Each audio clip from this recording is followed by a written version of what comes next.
কথায় আছে বাঁশের থেকে কঞ্চি বড়। মেসে আসার পরে দেখলাম মাংসের থেকে মাংসের মশলা বড়। সত্যি কথা বলতে মেসে থাকতে হলে আরো কত কিছু যে দেখতে হবে আল্লাহই ভালো জানেন।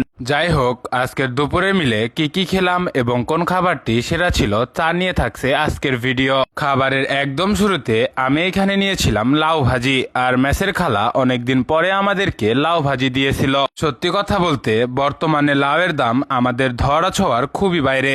এটার জন্যই খালা আমাদেরকে লাউ খুবই কম পরিমাণে দেয়। লাউয়ের বিকল্প হিসেবে খালা আবার বুদ্ধি করে আমাদেরকে পেঁপে দেয়। অনেকদিন পরে লাউ ভাজি দিয়ে ভাত মেখে খেতে বেশ ভালোই লাগতেছিল।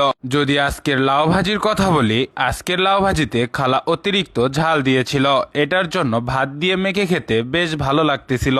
আজকের এই লাউ ভাজিকে আমি দেব 6/10। লাউ ভাজি দিয়ে ভাত খাওয়ার পর আমি এখানে নিয়েছিলাম আলু ভাজি থুক্কু। এটা মূলত ছিল ক্যানজাল ভাজি।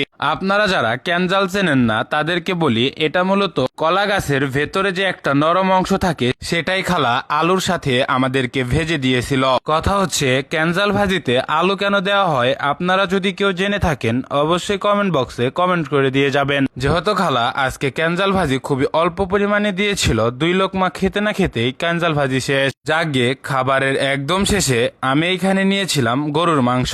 আর সত্যি কথা বলতে গেলে আজকে মাংসের পিস দেখে আমি খুবই হতাশ। তার সাথে আবার 2 পিস আলু ছিল, আর সাথে ছিল অল্প একটু ঝোল। খালা আর কিছু না পারুক, ঝোলটা অন্তত বেশি দিলেই পারত।